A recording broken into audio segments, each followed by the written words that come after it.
My name is Ken Goodpaster. I'm an Emeritus Professor of Business Ethics at the University of St. Thomas in Minnesota. I taught for 25 years at St. Thomas before retiring almost 8 years ago. I taught for 10 years at the Harvard Business School before that, and for 10 years at the University of Notre Dame before that. I got my undergraduate degree in mathematics from the University of Notre Dame before going into philosophy at the University of Michigan, and then ended up back at Notre Dame on the faculty in the philosophy department, teaching philosophy at a fairly high level, at the level of what is now called and was then called meta-ethics, looking at ethics from a point of view of whether or not we can really know right from wrong and good from bad and virtue from vice. But not so much emphasis on what is right and what is wrong and what is good and what is bad. And that was disturbing to me a bit because I went into ethics originally because I cared about what is right and what is wrong. One would think that going into ethics, that would be what you would study. But unfortunately, the study of ethics in the period of the 20th century when I was studying it, in the late 60s and early 70s, was preoccupied with meta-ethics. In any case, I taught ethics at the University of Notre Dame for 10 years. And during those 10 years, I became progressively more interested in the application of ethics to real life. I got involved in a research project there that involved a wonderful grant from the National Science Foundation on applying ethics to the electric power industry. Professor Kenneth Goodpaster was my mentor and colleague at the time, and we invented a phrase called ethical diagnostics. And what it amounted to was taking ethics as we knew it and using it to interview business executives in the electric power industry in the Midwest. Why? Because they were making decisions that had very important ethical implications about whether to build a nuclear power plant or a coal-fired power plant or various other kinds of electrical generation, wind, solar. And these decisions had ethical implications, and we were interested in what went into those decisions. What led these executives to decide in one direction or another. So we went out like anthropologists on a dig, only we were digging for reasons, and we were digging for motives. And for this philosopher, it was a new world. It was philosophers in Wonderland. And I learned a lot. I learned a lot about how executives think and what kind of values went into their decision-making. And we wrote several books about this experience and shared what our ethical diagnostics came to. For example, they did a lot of cost-benefit analysis. That was the buzz phrase at the time. And it wasn't hard for a philosopher to understand how cost-benefit analysis translated roughly into utilitarian thinking. It mattered whether it was costs and benefits of different kinds, but that was an interesting aspect of the discovery process for me. In any case, that was part of my initiation into the world of applied ethics. During those same years at Notre Dame, I came upon an article that was written by a philosopher who I've come to respect enormously by the name of John Ladd. John Ladd was at Brown University, and in 1970 he wrote an article, published an article in the Monist, a respected journal in philosophy.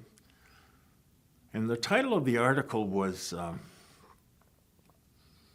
Morality and the Ideal of Rationality in Formal Organizations. That's a mouthful. Morality and the Ideal of Rationality in Formal Organizations. And I remember it very vividly to this day because I thought to myself, this is wrong. The thesis of the article was that organizations couldn't be ethical. They could only be rational in an amoral sort of way. And he used theories of organizations that were extant at the time, and he tried to argue that amorality was the only thing we could expect of organizations, and the idea of expecting them to be ethical was just silly. Well, this just didn't seem right to me. After all, this field work I'd been doing was premised on the idea that power companies and other organizations could make ethical decisions. Why not other organizations as well? So I got to thinking about what it meant for an organization to be ethical. And to me, the beginning of ethics was something we all call conscience. And so the way I framed the question was, can an organization have conscience? Can a corporation have a conscience?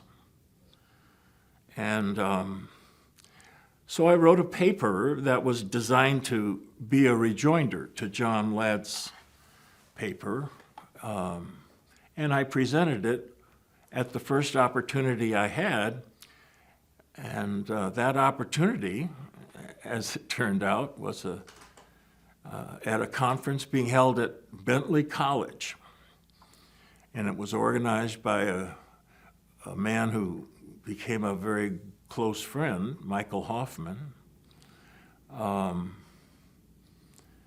it was an initial conference on business ethics that turned out to be an initiation of Bentley College's leadership in this arena, because it became an annual sort of thing. And I presented my paper there, among other people, of course, and got into the argumentative fray about whether corporations could have consciences and then whether that was a threat to individual responsibility in the corporation. That was really my beginning in the field of business ethics. So I began with field work, and then with an irritation about an article, and then I began to feel alive again in philosophy in a way that I hadn't before, even though I had had probably the best education in moral philosophy that was available at the time. My mentor was William Frankena. I studied under Charles Stevenson and Richard Brandt. These were monumental figures in moral philosophy at the time, and which is why I went to the University of Michigan. But there was something about my education in moral philosophy that was missing, and while I was in those years at Notre Dame, I found what was missing, the application of moral philosophy to real life, and that was a beautiful thing. It was exciting. I'm not sure the field of philosophy was excited about that, but I was. The field of philosophy was not all that receptive to applied ethics, especially when philosophers started getting competence in fields outside of philosophy. It started to look like it was a hybrid. And hybrids, instead of pure philosophy, were not welcomed in the field of philosophy. The American Philosophical Association wasn't quite sure whether to welcome philosophers who spent time researching in this hybrid arena.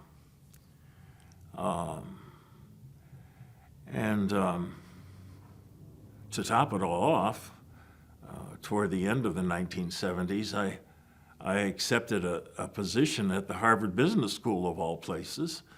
How a philosopher goes to the Harvard Business School is a mystery and a wonderful story in its own right. I won't bore you with it, but I ended up there as a postdoctoral research fellow, and then onto the faculty, the regular faculty, and got promoted into associate professor. And here I was, a philosopher who was in Wonderland, that's for sure, but finding his way toward a kind of relevance of philosophical thinking combined with business thinking. And on the way, I learned how to teach. What Harvard Business School offered me was pedagogy of the first class. I thought I knew how to teach. I'd been teaching at Notre Dame for 10 years, and I've been getting good evaluations. Students seem to enjoy me as a professor of philosophy. But professors of philosophy taught by giving lectures, answering questions, giving exams, and expecting students to be able to give back the basic ideas that were given in the lectures. So it was instructor-centered education. I mean, it was done for the student, but it was still a matter of the instructor controlling the information that was being given and the student responding to that information and to those ideas. Well, at the Harvard Business School, what I learned was almost a Copernican revolution of that posture about what it was to be a teacher. I learned a student-centered approach to education where the instructor or the teacher was a questioner, and that the student was at the center of the dialogue. This is the case method of education.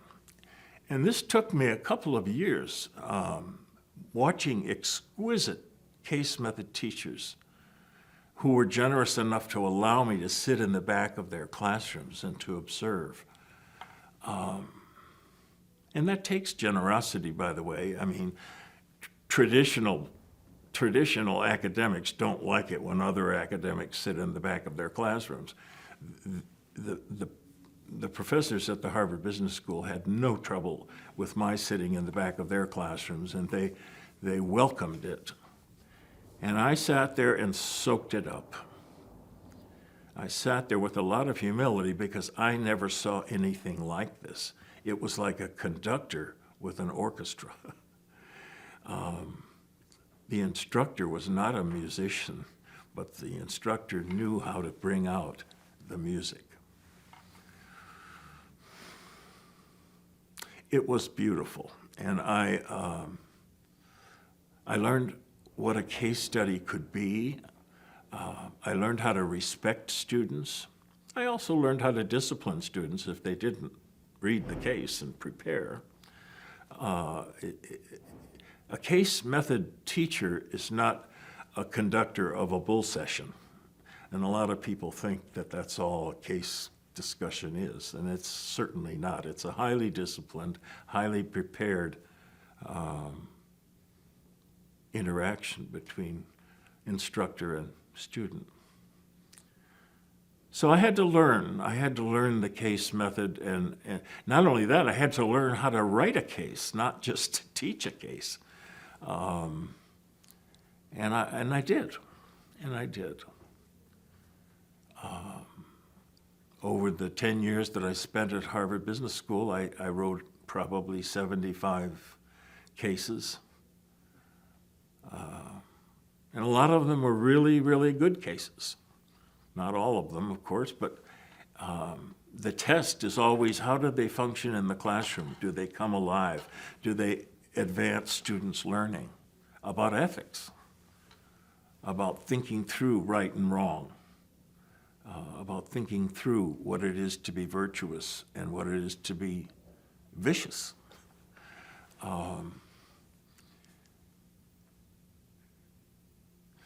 That was a good experience, and we put those cases together along with others in a casebook that got a lot of attention and got a lot of use, and still is getting used today, to my delight.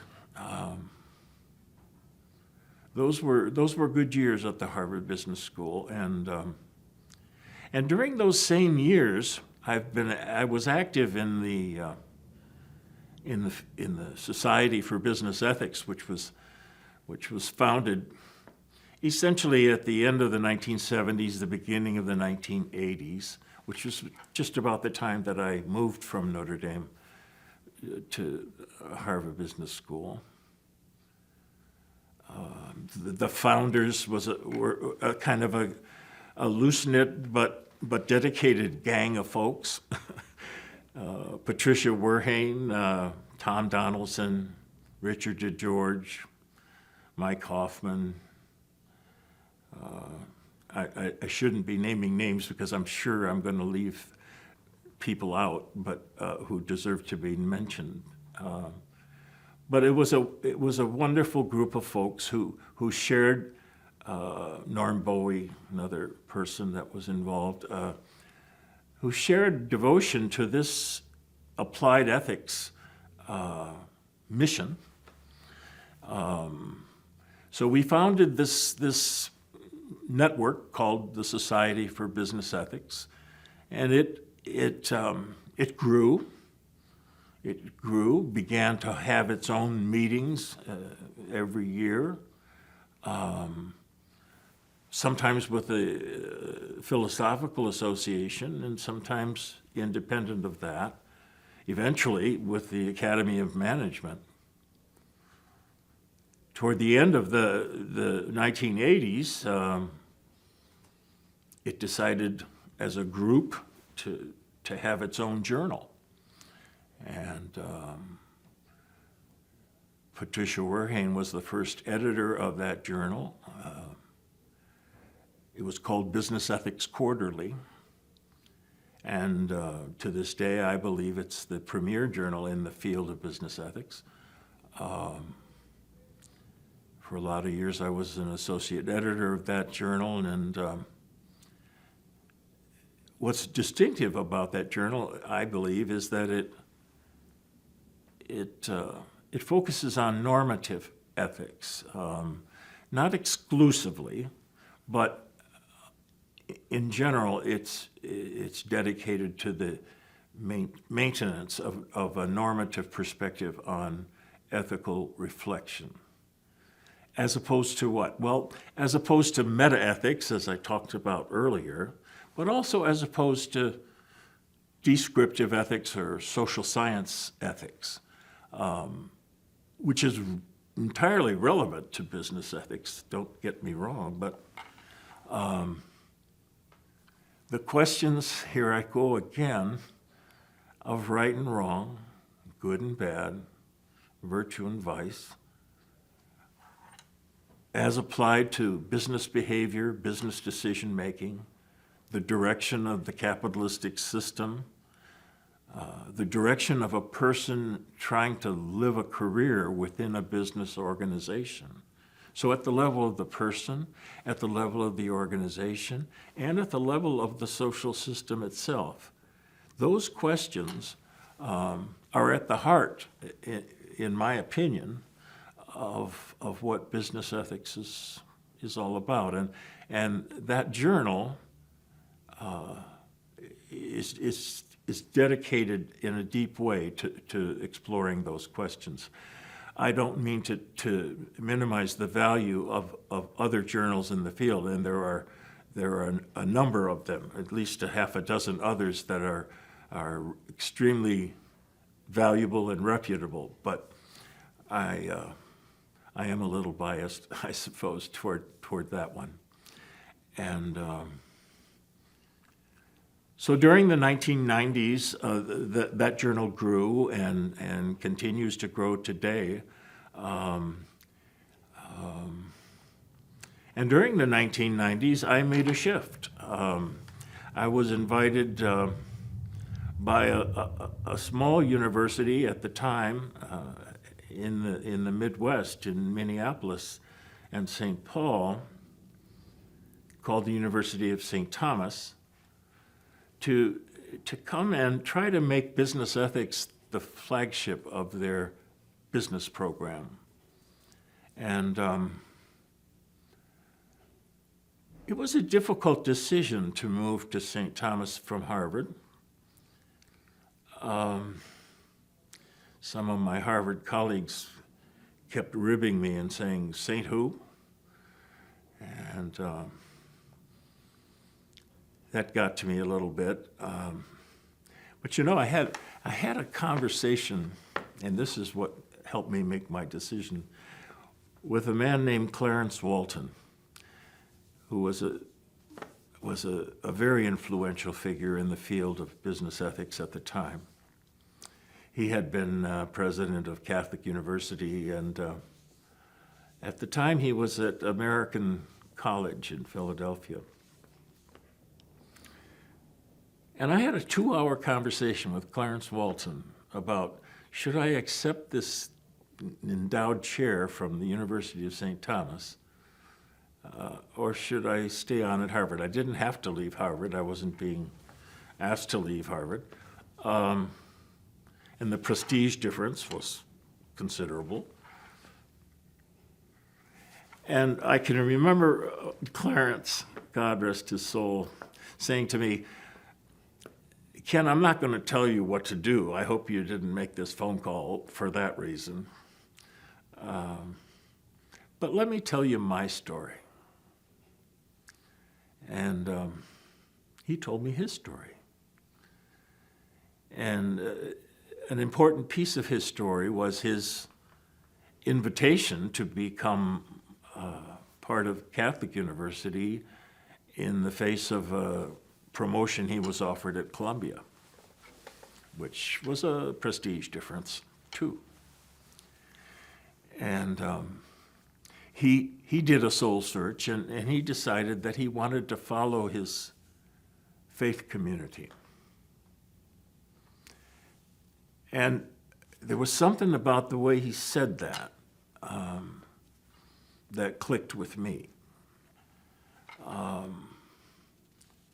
Being at Harvard was an extremely valuable piece of my career. It's an amazing institution, and it gave me so many gifts, including teaching me how to teach.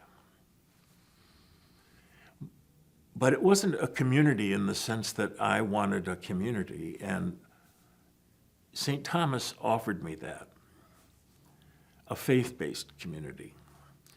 And I think that made the difference, and Clarence telling me his story helped me to make that decision. And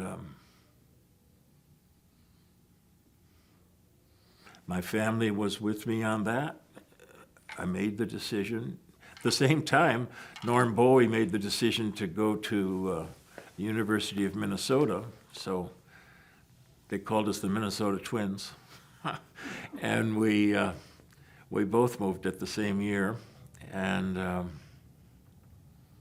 I've never looked back, really.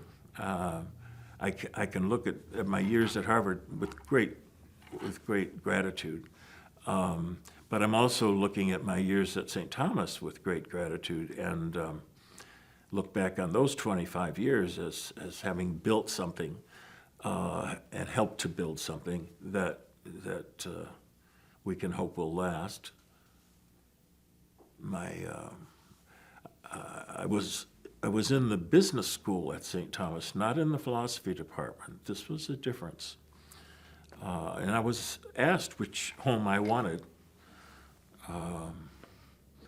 And it was clear to me that the home I wanted and needed to have was the home in the business school, because business ethics needs to transform business education. That was my conviction after all these years. I started in a philosophy department, but philosophy departments are typically in arts and sciences colleges within universities. Business education takes place typically in its own colleges. And I've come to believe that business ethics is needs to be part of the formation of business executives. And MBA programs need to see business ethics as much a part of their educational system as marketing or finance or any other of the core elements of that curriculum.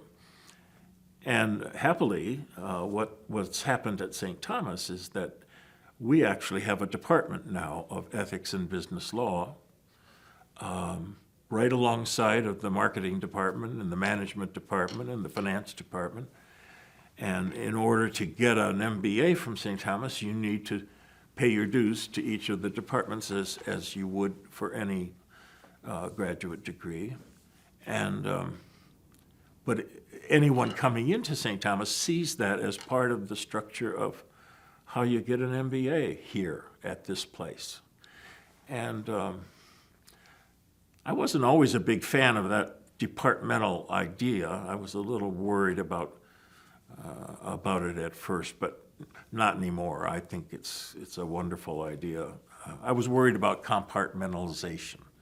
If ethics got put in a corner, it might not spread throughout the other parts of the college. But that fear of mine, I gave up on that fear once I saw how the department itself could act as a leaven in the school. One of the other innovations that I feel good about as I look back on my years at St. Thomas is the Great Book Seminar. For many years, I was a moderator at the Aspen Institute, and I admire the Aspen Institute's use of the Great Book Seminar that was started by Mortimer Adler, and is a way of educating executives into the great books of the Western world. And for many years, I was part of that educational process with executives.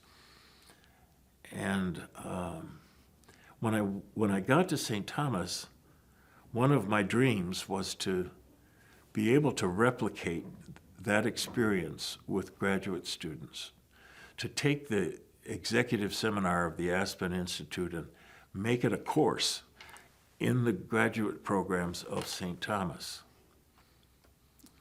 And with the permission of the Aspen Institute, we did exactly that. We turned it into a residential course. St. Thomas at the time had a place called the Gainey Conference Center, about an hour's drive south of St. Paul. And it was an ideal location for students to come together and have a course. It was off campus, and it was a retreat-like setting. And for 6 days, morning, noon, and night, they read Plato, they read Aristotle, they read Machiavelli, they read readings that they never would have thought of or been exposed to in their education, certainly not in their MBA education. He even put on a play, as the executives at Aspen do. Antigone, Sophocles' Antigone. They took liberties with the play, I have to confess, and there was a lot of humor involved, but honestly, they put the play on and got to the core ideas in the play about leadership and what leadership meant and didn't mean. And they studied the character of Creon and Antigone and the blind seer. The characters in the play are beautiful, and the students got into the play, and they learned by taking on the roles. I have very fond memories of those many times that we did that course.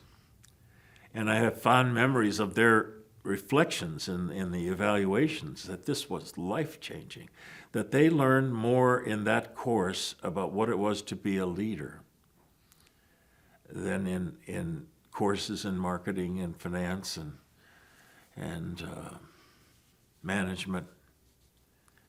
And it was exhilarating to add that to the curriculum. It was an elective, of course.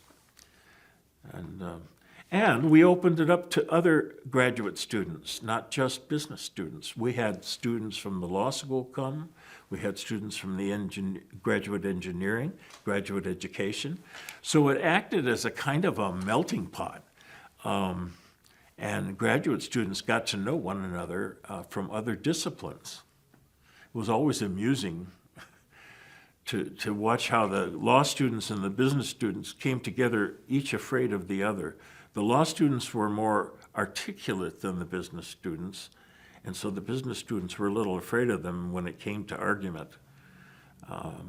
And yet the business students were much more savvy about economics than the law students were, and so the law students were a little frightened of the business students when we were discussing Milton Friedman or one of those readings. And they came together beautifully.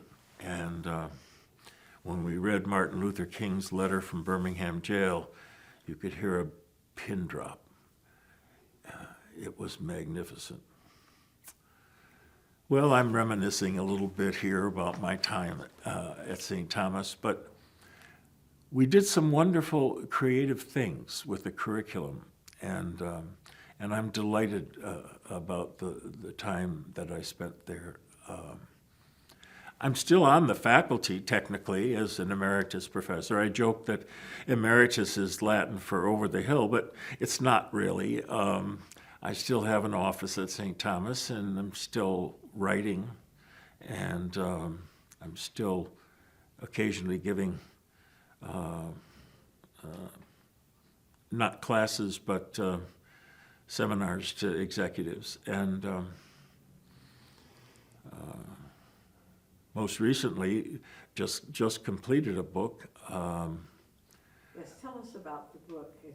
And Yeah. I want you also to talk about your theoretical background that you have used in business ethics, your theories like the corporate conscience. Yeah. Yes, most recently I was invited and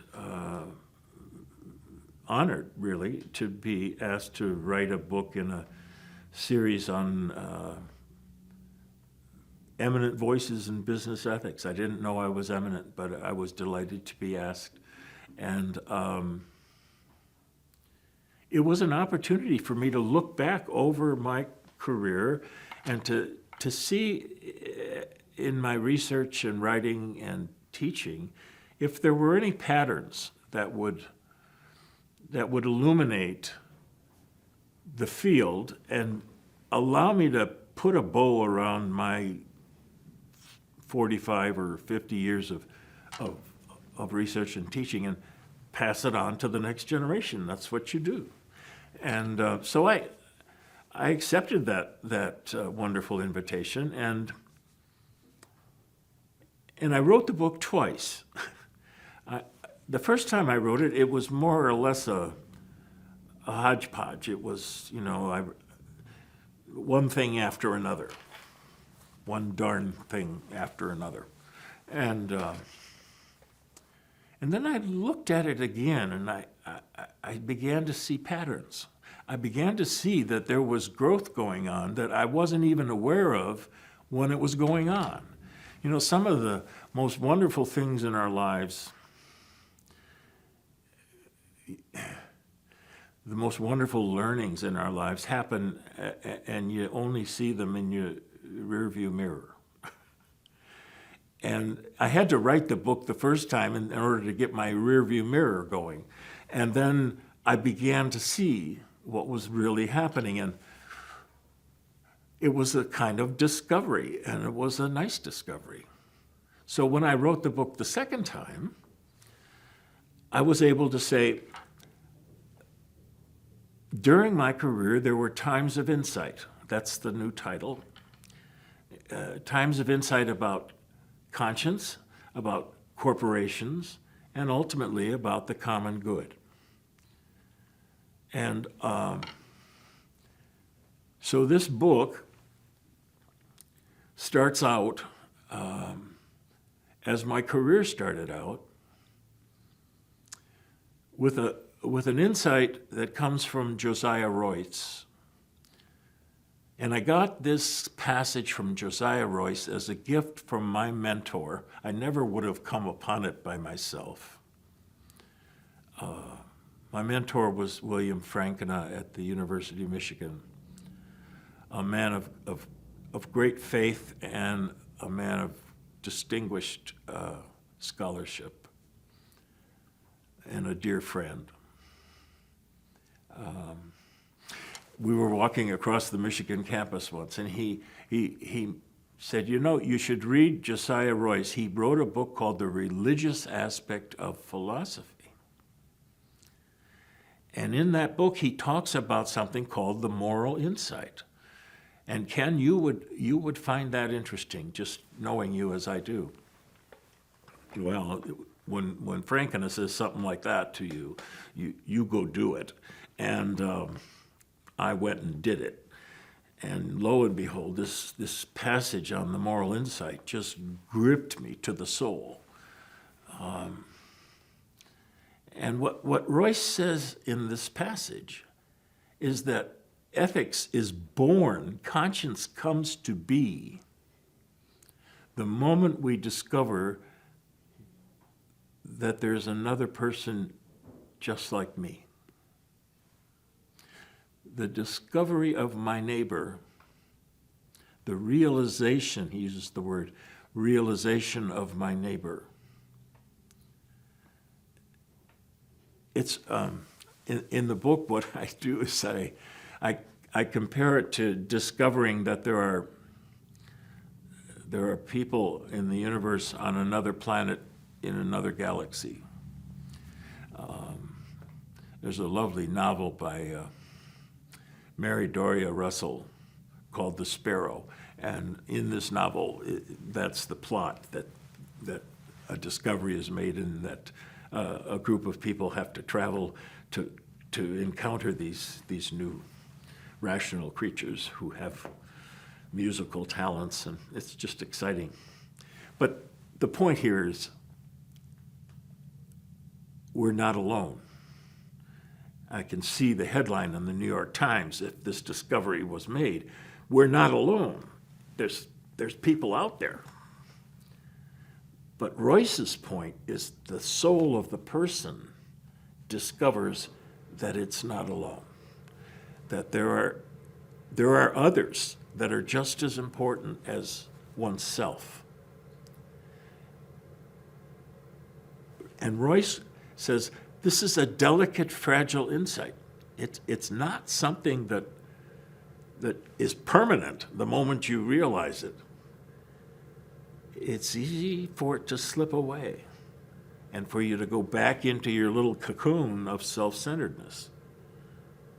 And then you have to break through and realize that the other is just as real as you are. And oh my God, there's more than one.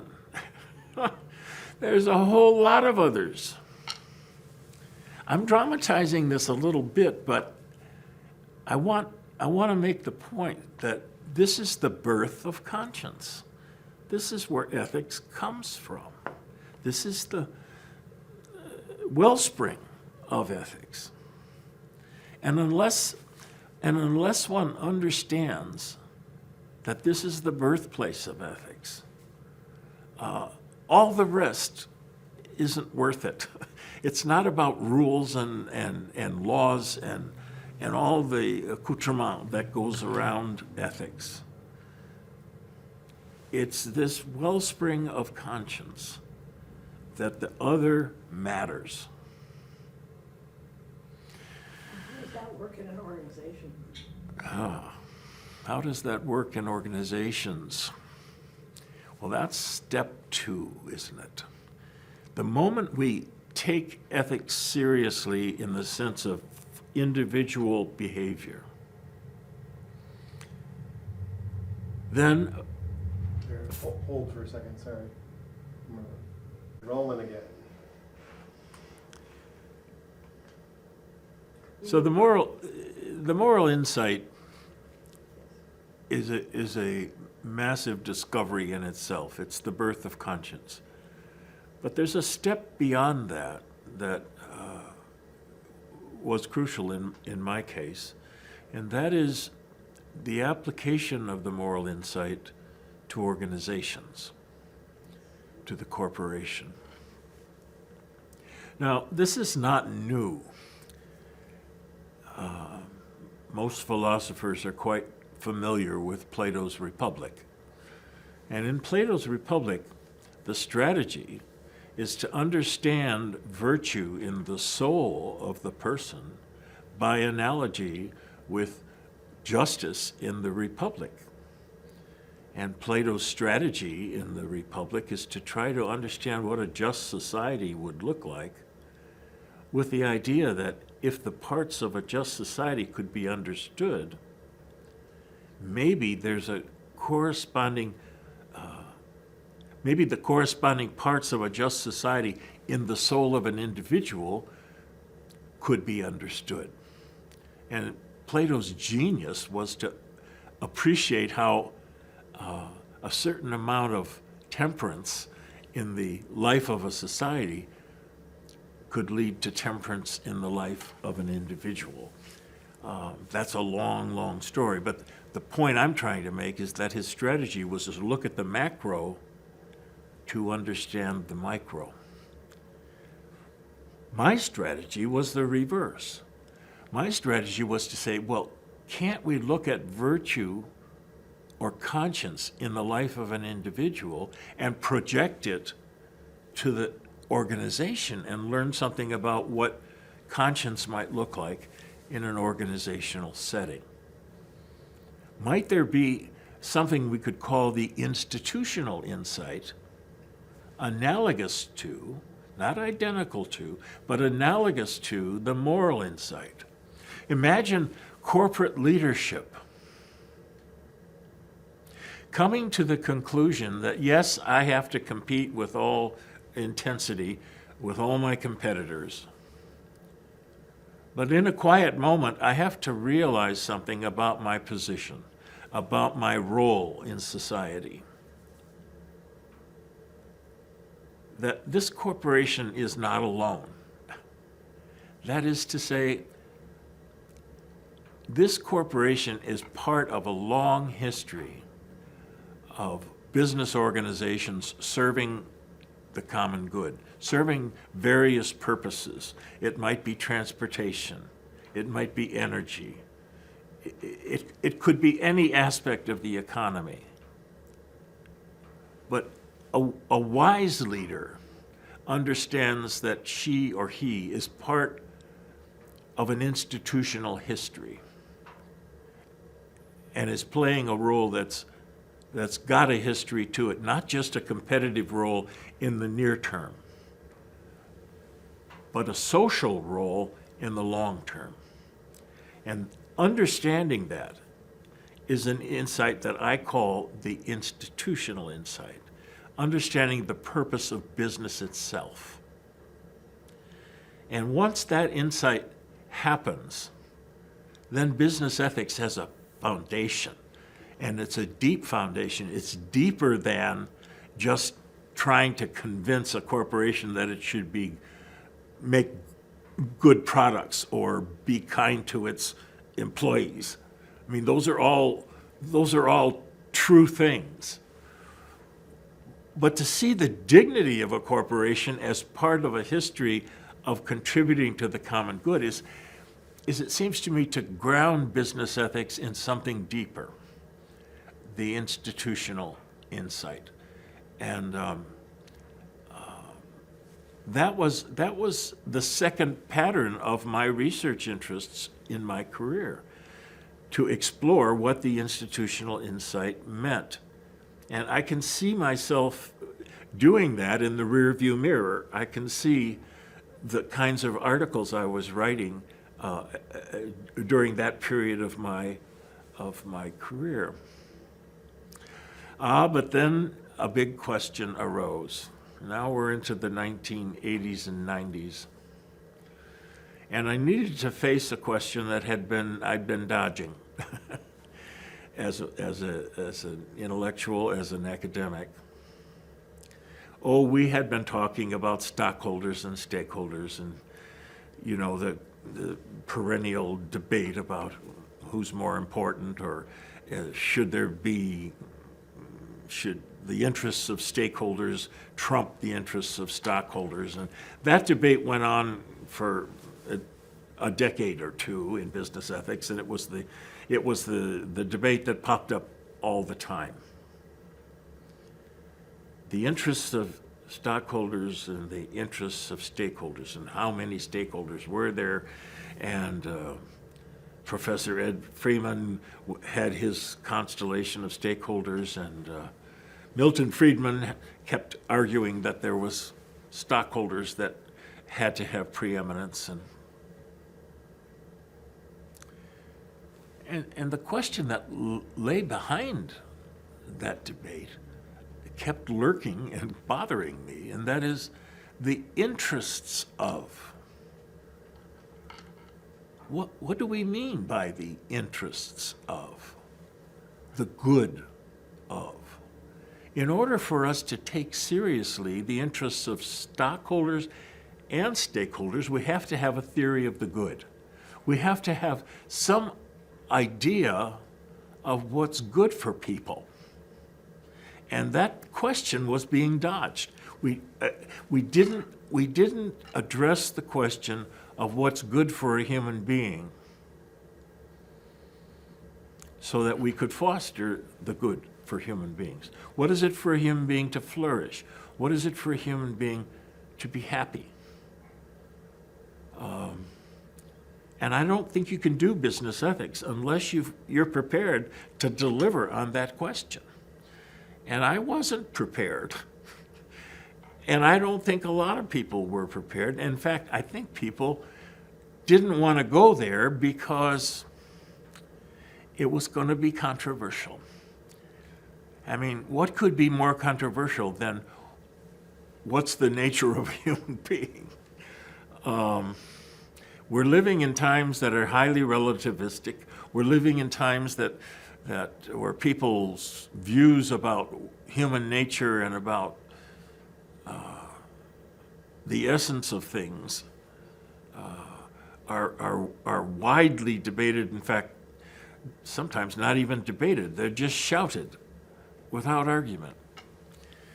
And so I decided that I had to take a look at these questions, that all business ethics people had to take a look at these questions.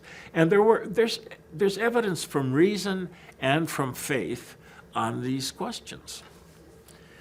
And I decided that both of those sources needed to be looked at. And so in one of the major chapters of this book, and one of the major chapters of my career, I did pay attention to these questions. Jonathan Haidt, in his book, The Righteous Mind, does a wonderful job of looking at the anthropological history of our human race and discerning that there are elements of that history that are constant over time, that pop up regularly, and you know, the concern of human beings for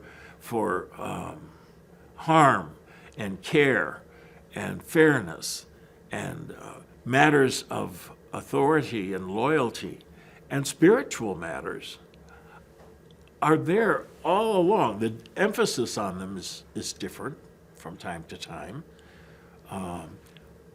but those are constants. And it would be wrong to say that ethical themes are all over the place if you look at history. They're not all over the place. There are constant themes, and it's important to notice that, especially if you're arguing with a relativist. Now, you know, they're not universal themes, and they're not all agreed upon themes, I grant, but I was struck in my research by the small number of themes, not by the large number of themes. Pope John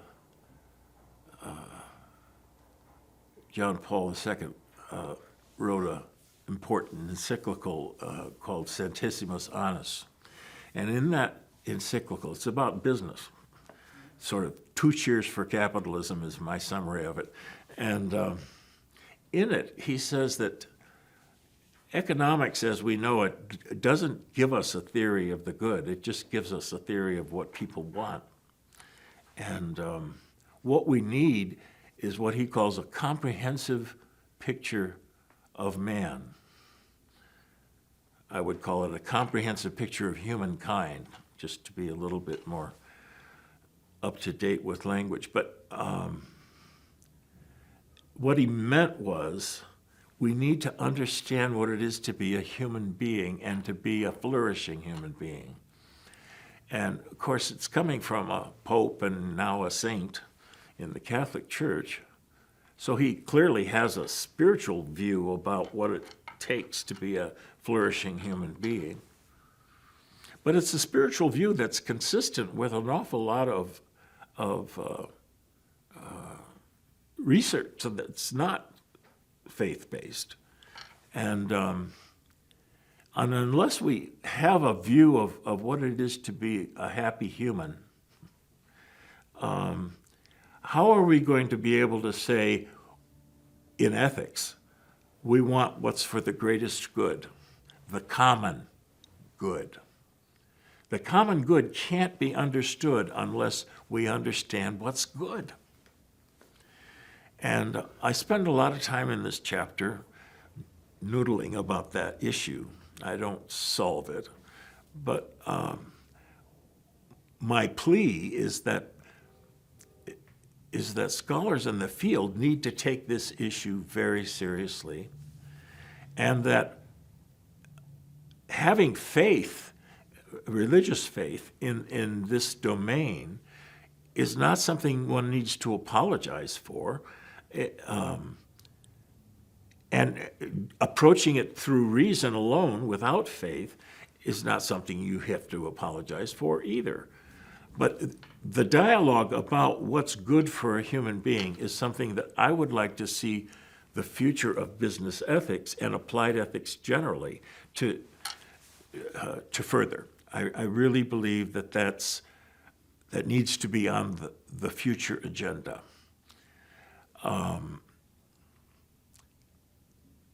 And I try to argue that in the book. I also believe that when we get to the question of passing on business ethics to the next generation, we need to understand moral education. And as I suggested before, I'm a convert to the case method. I really believe that my philosophy of education underwent a revolution when I went from Notre Dame to the Harvard Business School. And the more I got schooled in the case method, the more I believe that the principles of the moral insight, the institutional insight, and the common good all need to be wrapped into the methods that we use to pass on business ethics to the next generation. So I call that the Socratic insight. The Socratic insight is nothing but practicing what we preach. Taking our students seriously, for that matter, taking our children seriously, because the passing on starts in the family, but it moves to the school, and eventually it moves to executive education, right up the ladder. And I've worked at all three of those theaters.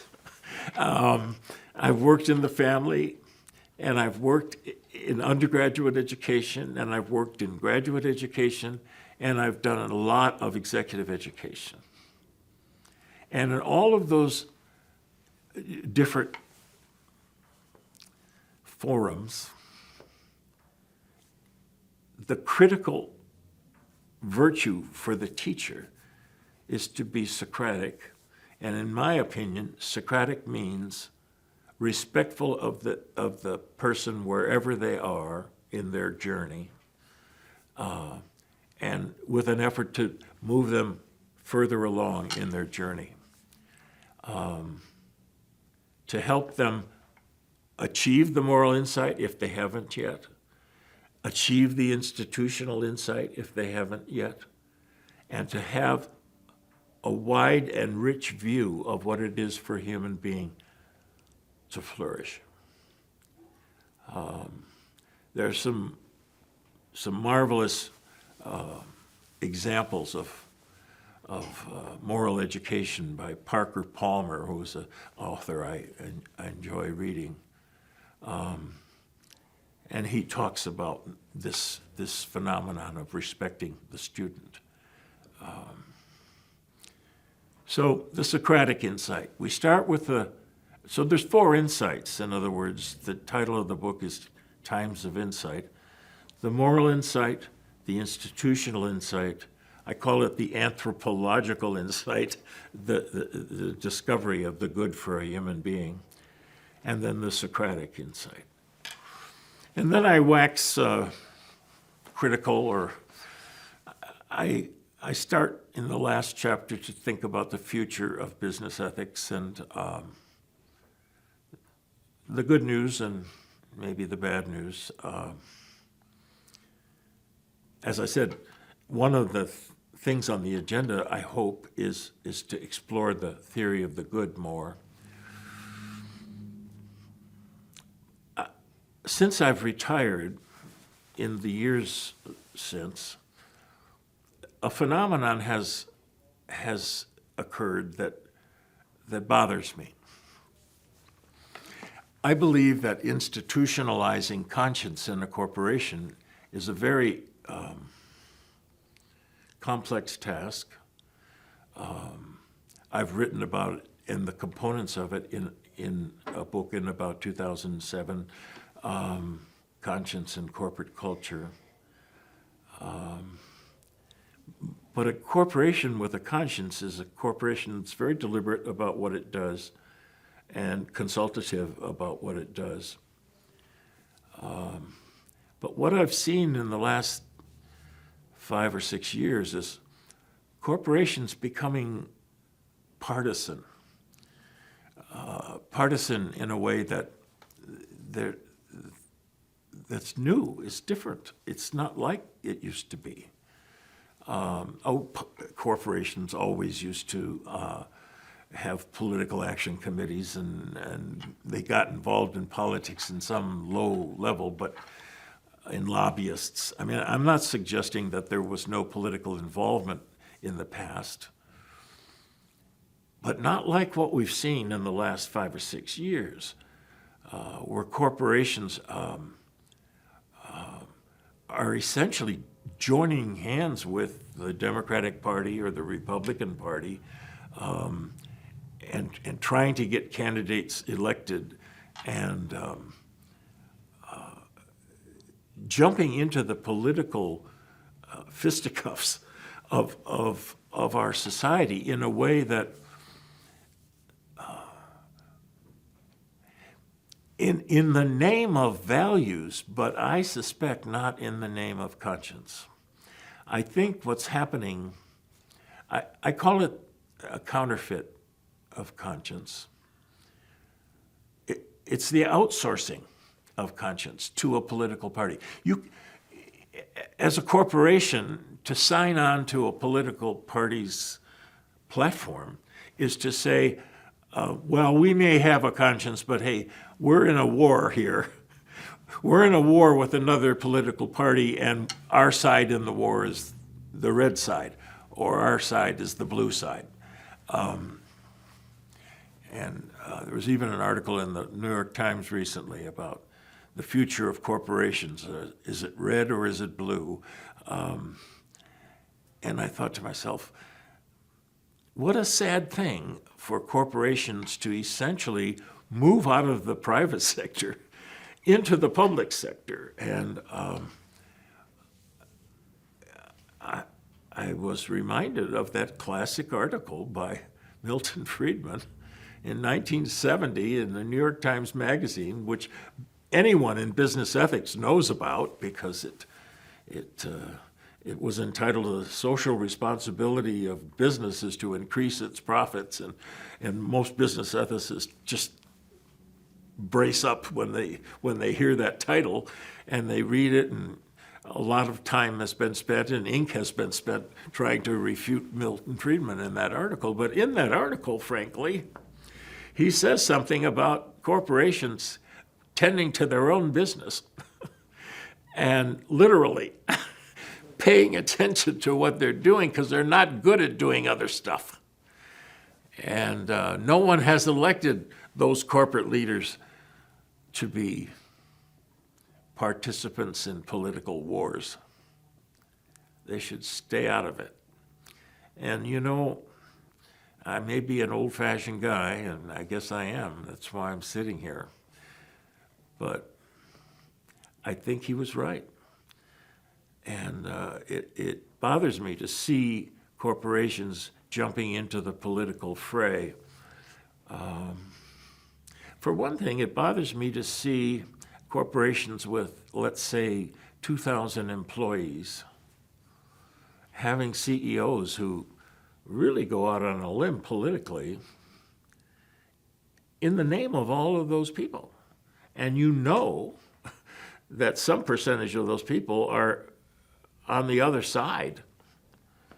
And someone speaking in their name, they're going to get alienated. It's not a healthy thing for a workforce to have a leader speaking for them in an area that might be very, very sensitive.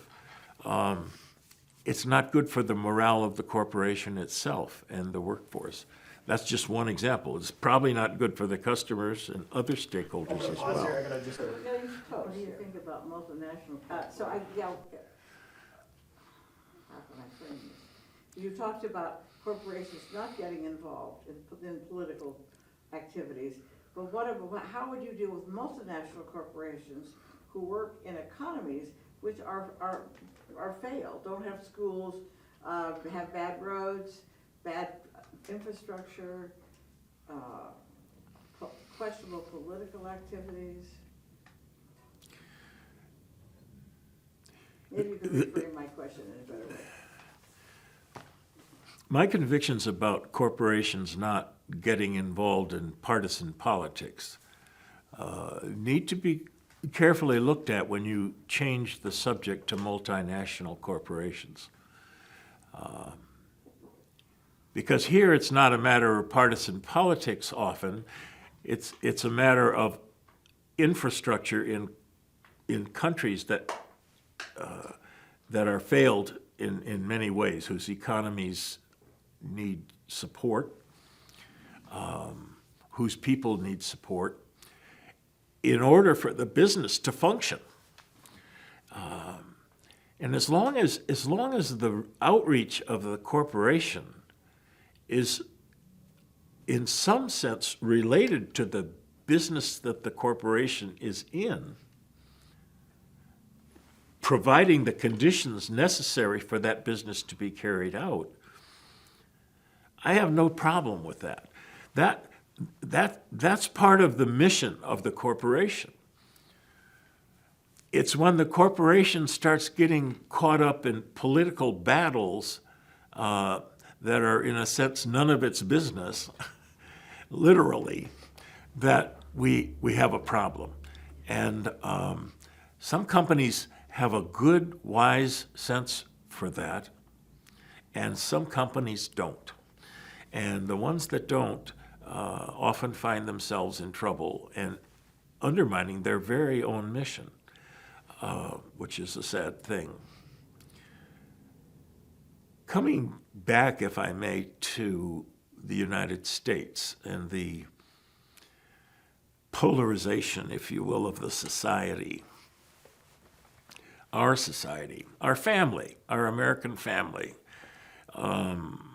since 2016 and the election of Donald Trump and the attempted re-election of Donald Trump in 2020 and the passions that have arisen in our society to the point of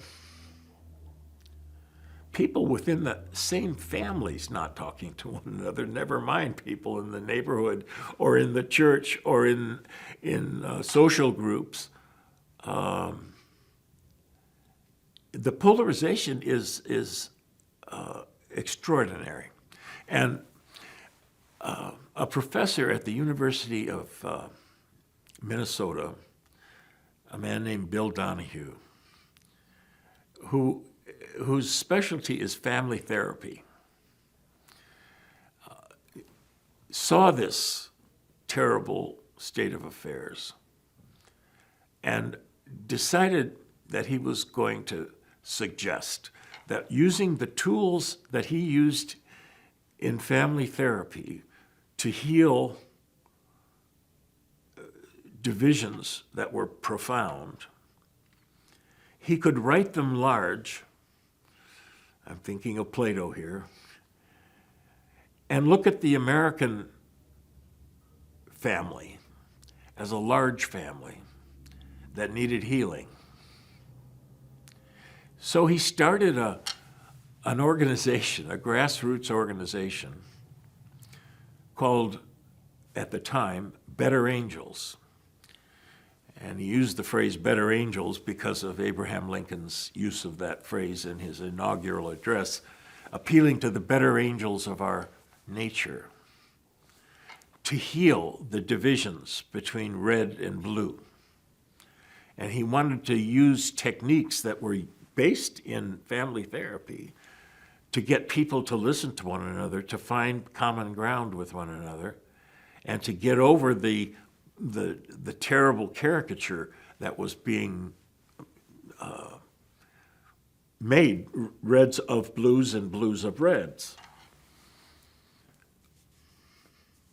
What one author called a culture of contempt. Very powerful language. Well, eventually it was discovered that there was another organization that had the same name as Better Angels and it was copyrighted, so they changed the name to Braver Angels. And today, Braver Angels is in all 50 states. It's in, members of Congress are using Braver Angels techniques to learn how to speak with one another across the aisle. It's amazing how this organization has taken off. I myself have been gone to some of their workshops, and I've just been amazed. I mention this because I really have a lot of hope for the future and for avoiding the politicization that has taken place to the point of not being able to communicate over matters political. Politics needs to be made into not a warfare of might makes right, but it needs to be a kind of a dialogue that allows for the good of the people to ultimately be sought, the common good. Now, I suppose I'm an idealist in that respect, and I may be naive in many other respects, including that one, but when someone asks me whether in the face of all of this division and all this polarization, whether I have hope, my answer is absolutely yes, I do have hope. And when I see things like Brave Angels popping up, and there are other organizations with a similar mission, I think to myself, well, human beings will find a way, if they don't destroy themselves beforehand, they'll find a way to overcome these obstacles and discover that they can love their neighbor. Arthur Brooks wrote a book recently called Love Your Enemies. What a thought. And it's a brilliant book. I've read it, and it's like discovering old truths all over again. So that's been my career. It's not ended. I mean, I've retired, of course, but I'm still alive and kicking, and I care a lot about the future of this profession. There are an awful lot of amazing people who have contributed as pioneers in this profession.